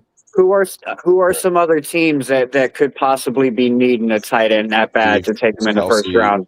Besides Baltimore, the Bucks, maybe they just lost Mike Evans. They may look into getting a tight end because they got a Buka. What do you guys? What do you guys got to say to a fan that hates this new GM because he got rid of all the stars and convinced the owner Stephen Ross to replace him with cheaper and better talent? You want me to tell you, Pete? I think it's a smart thing. It's a smart thing. Listen, you're not gonna compete with the Patriots or the Bills right now. You might as well blow it up. Wait, and in a couple years when Josh Allen's older and Drake May starts to phase out, you got your fucking big time quarterback peaking. We have to unload. We had to unload some capital. We had to make some capital. Actually, that's you might as well blow it up. You ain't gonna compete with the Bills or the fucking Patriots this year. Let's be honest. This is not the year. I said 1 year grace, Pete. I said that from the beginning. I beg to differ, though, Tri-State. I think we can compete. Let them know, Cat. No, my God, stop it, bro. That's just your fandom. I've been doing some research, bro. I've been doing some research, bro. I've been doing some research, Tri-State. Like, I like what I'm seeing. I go Bobby Slowick on offense, running this offense. He got fired. He didn't get fired. When did he get fired? He left. The Texans fired him the year after his first year. He had a great first year, and then the second year they fired him. No, he was here in Miami. He didn't get fired. He left and came to Miami. He got fired from Houston and then came to y'all. The year after he took the Texans to the championship. Not to the AFC Championship. No, CJ Stroud's rookie 2023? year. Yeah, CJ Stroud's 2023. rookie. CJ Ever Stroud's since rookie. Bobby Slowick has been gone away from CJ Stroud has been looking like trash. Let's be honest. Bryce Young, dead ass looks better than him. And another thing that like I see from that 2023 team when he took them to the championship, it was a bunch of nobodies that year. You had your first year head coach in D'Amico Ryan. They Your didn't first go to the year AFC quarterback. Championship, bro. His rookie year. Yeah, they did. Did they not? No, they didn't. They won the wild card game against the Browns, and then they lost the week after. I think they played the Chiefs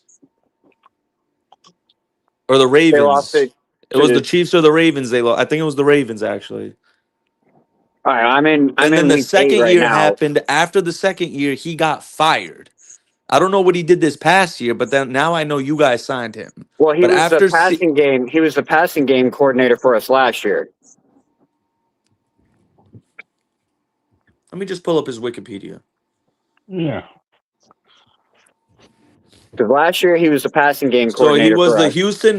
Houston offensive coordinator 23 and 24, and then 25. Yeah, he was the passing game coordinator, and he got promoted to offensive coordinator this year. Yes, there you go. Yep. So he was fired as the OC in Houston. He came here as the passing game coordinator, and now got elevated to OC. But CJ, the Houston Texans offense was worse this year than it was the previous years. But either way, I go back to that year and I look at the players he had on the team. Like they didn't have a whole lot of good players. They had Nico Collins. They had Joe Mixon. Year.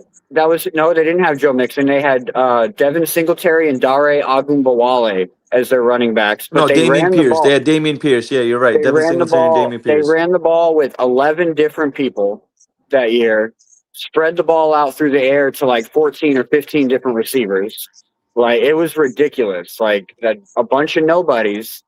It was mainly done by defense. Like it was mainly Juan on defense, but the offense still put up. CJ Stroud put up 4,100 yards. They still had like 1,500 yards rushing. Nico Collins had 1,300 yards, brother.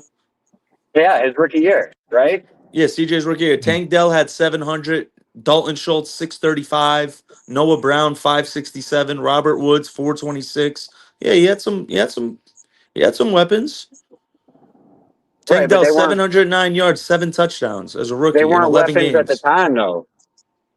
Like they were nobody. No, I feel you. It's fair to say Bobby Slowick maximized Tank Dell's potential. It's fair to say that.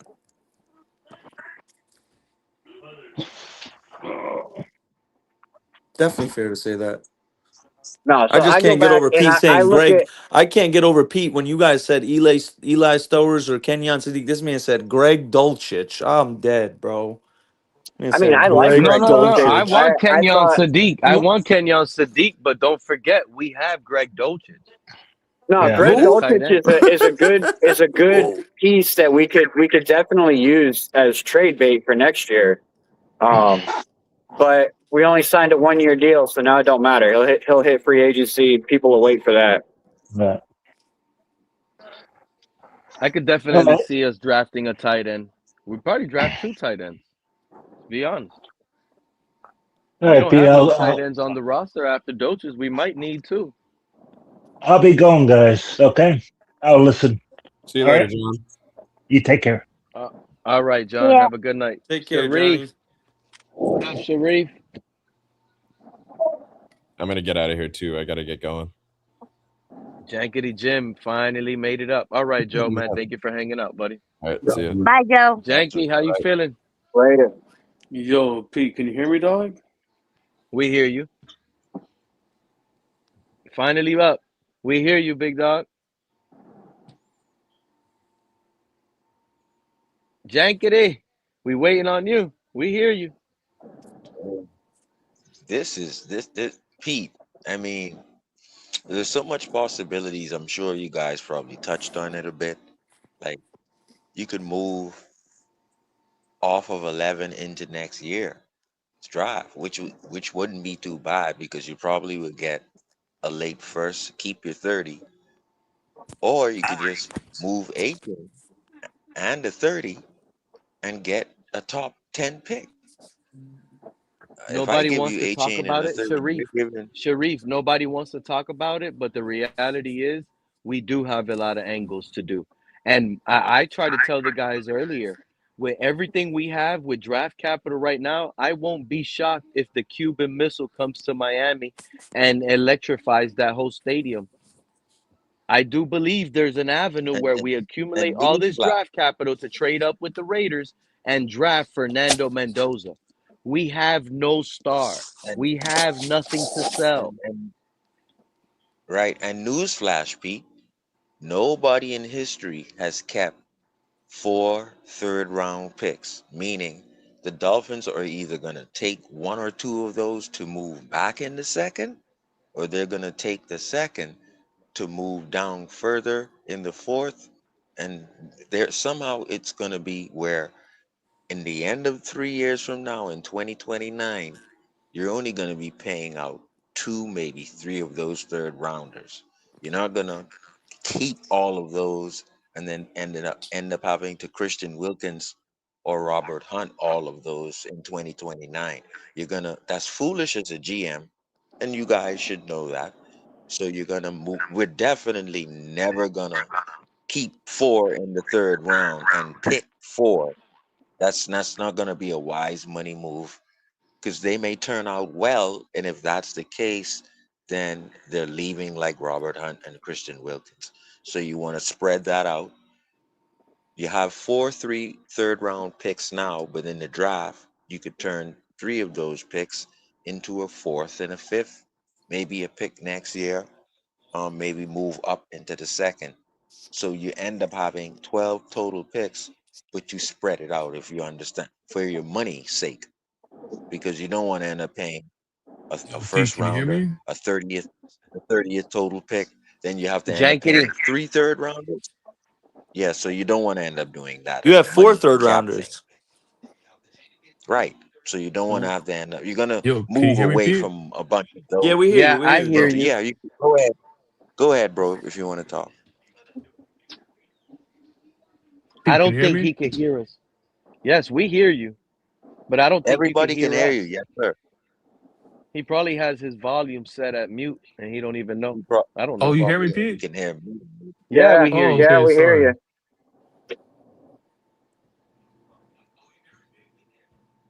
You see? He's So on a yeah, so delay because he's listening to a different stream. I but can't what hear if you you guys though. but Sharif, what if they want to pick 4 players and they want to use that one of those third round drafts later on to trade to get more picks for the future? What if that's their goal? Right, They're not planning on paying those guys. They're right, planning on using them as trade bait to continue the sustained growth and development of the right. team for the future. So as opposed to 75, Mhm. 90, 94, you probably would go 75, move off of 90, right? Pick up maybe 120. So move off 90, pick up 120, and then pick 94.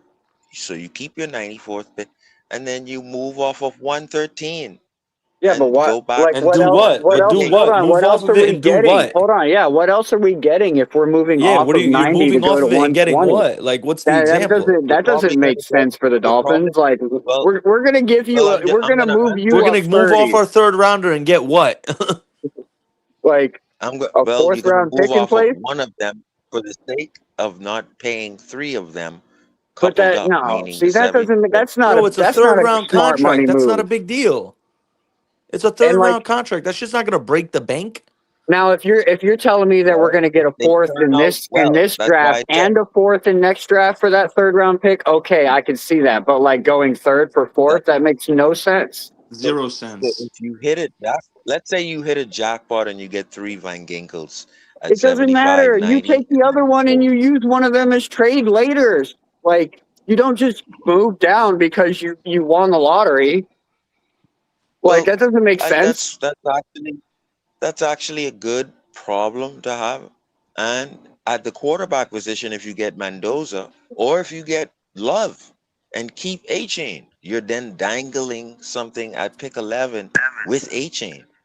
And so I like what you're saying and your idea But all I'm saying is, if these guys track records, they hit. They don't get Charles. They don't get Charles. And I forgot the You know draft. what? You know You're what the giving vibes them I a get. lot You of know the like. vibes I get from Sully right now.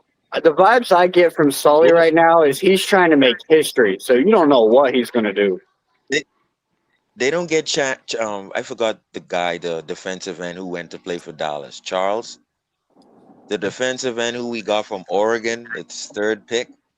Like, these guys don't make mistakes. So if they hit on 75, 90, and 94, that's Van Ginkel. So you're gonna have to pay 3 Van Ginkels in 2029. You can trade 3 Van Ginkels in 2029. I get what you're saying. No. What You I am don't. saying is, you gotta spread that But it's out. still, So You you're don't gonna have to move pay off all of them Sharif, at I don't think. once. But as I don't much as think you you're want to fully call them Van listening. Ginkels, they can I be don't think Channing you're fully Tindalls. listening to what you're Yeah, telling I us. don't. Though you're telling us that we're moving from 90 to 120. What else are we getting for that? Like what We can benefit get. would we Let me get going answer. back in the Let draft? me. Okay, Just you don't moving back like in the the draft. idea. Let me answer you though. But let me answer you. You're getting maybe 209. You're getting 190. You can get. For what? I don't want Why would you anything under trade that. down 70 spots to get a worse caliber player? Just because you draft Like I 4 guys said, in the third round, listen, Sharif, just Well, because he you wants to draft four trade guys in down the to third round accumulate doesn't mean you have draft to pay them capital all at next the year. same time. But he's not saying that. He's saying it's pick for pick. So Well, what I don't understand is why would we just trade pick for pick to move backwards? Yeah. well, I thought, well, Sharif clarified because the whole time I'm thinking you're making trades this year for next year's draft. exactly. So if If you're I'm trading a trading third off, this year for a third next year, cool. It's a bigger draft. It's a better what I may draft. do, see what I may, I have the chips. What I may do is move off of 90 or 94 or 113. One of So those And do thirds. what? I may, and I may move back 20 spots. But my point is, I don't want to pick all of those right there because they may turn out to be Van Ginkel, and that's third rounders jumble up that turn out well. That's not good. That's Robert Hunt and Right, Christian right. Wilkins. But you're moving back That's all I'm 20 saying. spots, and you're also getting a pick for next year, right? They have to give me. They have to compensate for that. If I'm giving you 94 or 113 or 90, bro, that's a pick next year. We better I'm get at stocking least a up for top Archie. 75 pick, at Okay. least I'm 75 stocking to up for 60. Archie. So if I'm stocking up for Oh, you're Archie tanking? off my Sharif, you're 94th pick tanking? and my 90th pick, then I'm dangling that on Achane. Oh, Hey, Sharif, I'll give you my Sharif, you're one of 90th the pick ones. You're with one of the Achane. fans that are tanking. Why You want the wouldn't you tank? tank? No, You want No, the because tank? I can get Jordan. I can get Love. No, we I don't can want to get Guys, Love tank. at 11. Now Who I wants to tank? understand. You know what I'm realizing? Cat in the Hat. All these fans that are saying that we're trash, they have a narrative to push. This is their oy, oy, agenda. oy. They're saying we're going to be trash. I get it now. You guys are saying we're going to be trash because you guys want They the are team not to half tank. these guys. Simple. You guys want Listen, to they're tank. not I get it. Toronto's It's not guys. going to happen. They're You not guys are going to be Flores' upset. guys. You know what you They're guys are going to be McDaniel's saying? guys. You hate Pete, this regime. You Pete, guys are going to be saying you hate Pete, this I'll bet you regime. They $100 you suck guys don't win because 6 they games won next 7, year. 8 games. They I'll won bet you. seven, Okay, eight don't I'll games. bet move. you That's folklore. $100 you You Don't guys guys are don't move going to win the 6 cry. games goalpost. next year. You The guys are going to point cry is, when they win Any seven, of these eight are y'all not games. right half now, these whoever guys. doesn't think that y'all not tanking and y'all not gonna be good, put your money where your mouth is. I'll bet you $100 nobody you guys don't win 6 games. 6. I Okay, bet. fine. Does These it? are not half league guys. You And guys are doing the even smart Brewer. thing by Brewer is not tanking. half That's what league you're guys. failing to realize. You're doing the smart thing by tanking. You're not going to be able to compete with the It Patriots doesn't or the matter Bills what this year. people think. They Says are not says half league who? I don't. guys. We I can't still don't compete with think the that's the So Patriots. case. anyone is on the You guys could be table. in a very good That situation by the end of 2027. By the end We're of next already year, it in a you guys good doesn't could be in a matter. situation great right now. situation. We're in a It great doesn't situation matter right what we now. think the With outcome what will We be. players, just need to. Pete? These Be are not honest. half Like at league least my Panthers got guys. some blue chip fucking caliber players. Good. You guys don't can have I any say, blue can I chips. We don't. Okay, Patrick fine. Paul, Where? But Austin you have to Jackson, realize Don't tell me Aaron Jordan Brewer, Brooks. Jimmy He's Johnson. fucking old. Jordan Brooks. He's He's only old. Johnson 27. kept his He's only guys, 27. man. Wanstead kept his guys.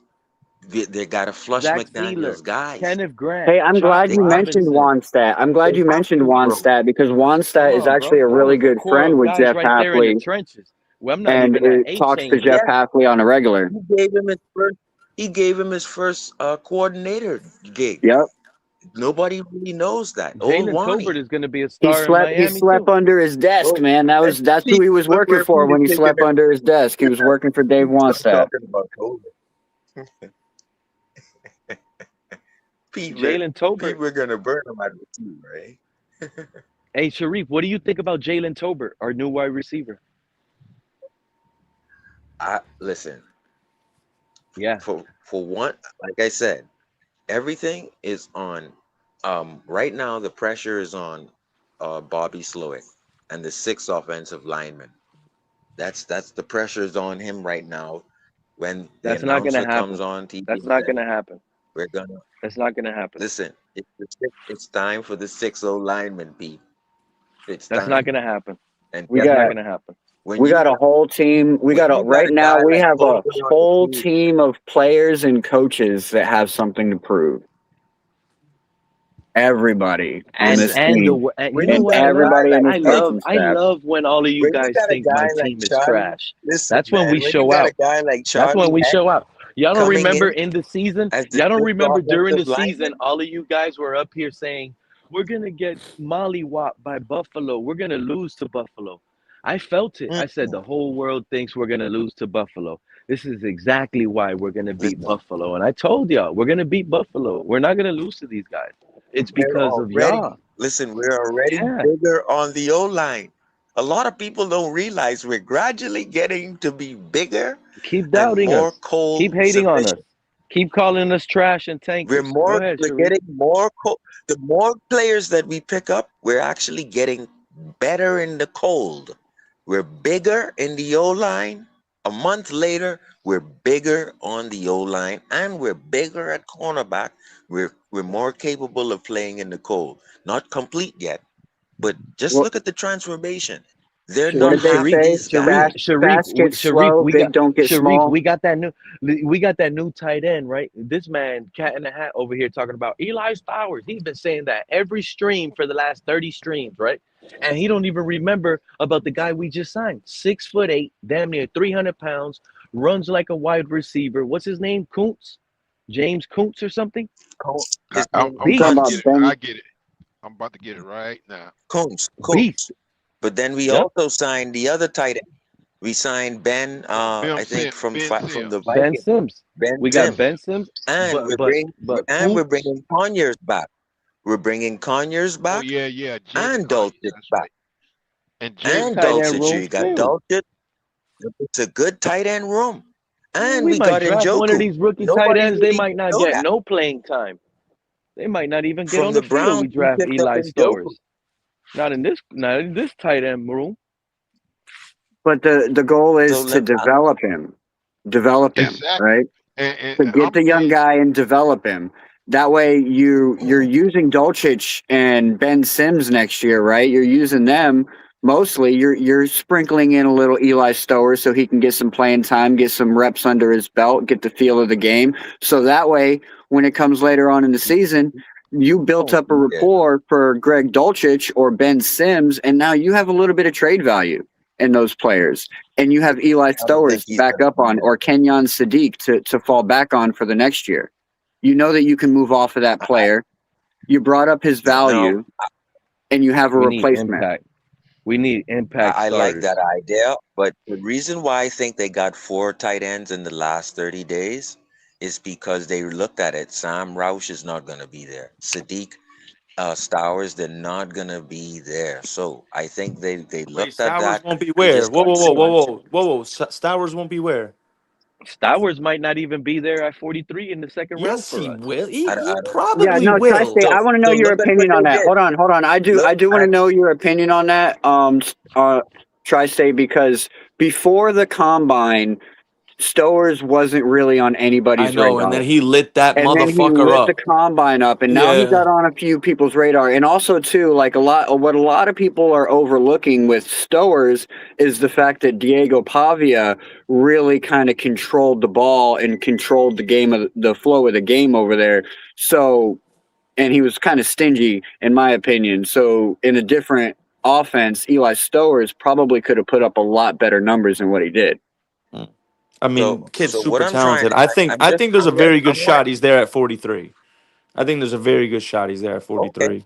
What I And then want if to we're find out from you guys, when a team loads up in free agency at one position, does that still mean they go and freaking draft that position? No. That's a No. wasted free agency move, bro. No. So that's why I'm telling you, why the hell did they get Dulcich, Sims? They bringing back Conyers, and they just picked up freaking Njoku. And they Who just picked got up the guy Njoku? from Who picked up Njoku? Njoku's a free agent. They didn't pick up We didn't pick up Njoku. Njoku visited the Right now, we Ravens currently today, have dog. 2 tight ends on our team, Dulcich and Ben Sims. That's it. That's Njoku visited the the tight ends that we Ravens. have on our team right now. And Jalen Carter. I thought they picked up He's on Bro, the you could have tight ends, but you could have trash tight ends. Who the fuck is Ben Sims and Greg Dulcich? Like, what are we doing? The only reason Ben First of all, Sims is Ben here is Dolchich- because Greg Dolchich is really he good. played in Green Bay at one point. Greg Dolchich all right, but he's not like a world beater like a Stowers or a fucking Sadiq. You were hyped up on Jatavius Sanders not too long We're ago. high on I Greg remember Dulcich. that. Hold on. Hold on. Get We're him off high my on you were Greg high on Dulcich him. because And we you were watched high him on come him. in last I year. know, but I and he did a remember you great being job high in on a bad Sanders. offense. And I'm telling Take you, him. Greg Dolchich is better than Your Greg logic Dolchich is better than Jatavius Sanders. I mean, maybe. So you That ain't a guys' high logic bar, my is brother. That is not a high bar to 100 set. pick No, it's not on a a high tight bar. end. when Hey, they got Pete, 4 Jatavius tight ends Sanders, in the the first room. motherfucker I've ever seen lose 15 pounds and get slower. He lost 15 pounds going into the season this year. He looked slower this year.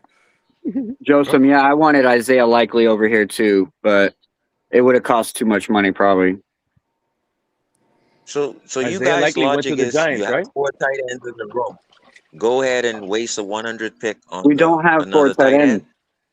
But yes, you do. Hey man, You go get You another want to tight waste end. that 100 pick on a The tight end, Dolphins depth and chart, you man. loaded up the room with tight ends in free agency. That's what Bro, you you want to do. have You want to Greg waste the Dolchich and Ben 100 pick. Sims. Those are your only tight ends, Bro, bro. you I loaded know. up That's the why I room don't with tight understand what this ends. argument is So you about. want Like, to I go know what our and waste roster looks another like, pick bro. on I know what we another tight need. end. I've been doing this research since before the season ended. This is my Like, logic. If I loaded up something in free agency, it gives me flexibility to go and get an O lineman and my D ends. That's the flexibility that I use my 4 tight ends for. Then what the Okay, so hell do you want another tight end in the draft for? Right now we got 5 Like, bro, tight ends. We doesn't got make Jalen any Conyers, sense. Greg Dulcich. We The need only tight end we defensive should be- ends, bro. We We need need O trenches. linemen. We need Why offensive the hell line. am I going to Exactly. use my 100 pick on one Bro, tight Ben end Sims. when I need Ben Can you all Sims. believe? sorts Yo, of yo, Can you yo. believe? Ben Sims has been in the NFL for 3 years. I He has wish you were 11 here. career I catches, wish bro. you were You're here, going Sharif. I wish backwards, you were bro. here, Sharif. I wish you were here. And you know who was here leading the charge, by the way? Joe Riss, who's always up here. Joe was up here, and it was him. But that's going doing the backwards. draft. Who's No. gonna He was freaking up. block for Malik? Exactly. Listen, him and some other guys were up on the panel, and they were up here talking the draft, and they were like, "Yeah, let's draft this guy. Let's trade You up guys want to for get too Jeremiah cute because Love." they got a Bro, they couple of traded picks, up. bro. This fan base okayed, and nobody challenged them. I was there on mute the whole time because if I would have came off mute, I was ready to explode. They But I want to wanted to get see too if cute somebody because else they got a couple of extra damaging our picks. team. You I'm got like, nobody matter to of fact, block. I'm sorry. You got There was only nobody to one block fan. Malik Willis. One fan. You got One nobody to fan get was the only any one that shot. sacks. Young 3K. Shout out to 3K. He was the only one saying, You Bobo's got up with our nobody to offensive get line. pressures. You Like, got nobody exactly. to get sacks. Nobody to get defensive hurries, and you got nobody there. But they want to be cute and get a top 100 tight end in their pick. That's No, they want like, to trade. who's They gonna want to trade freaking picks block and for get a Malik? running back in the top 5. They want to Dude, trade you picks and realize get a you running back realize in you the top have 5. you realize you have They want 7 to draft trade picks in the picks and get first running backs 94 in the top picks. 5. You're talking about I one don't give a pick, my damn. boy. You haven't You're built talking about one anything in pick, the my trenches boy. yet. You You got haven't from built a thing 11 in to the trenches yet. 94. You have 7 picks.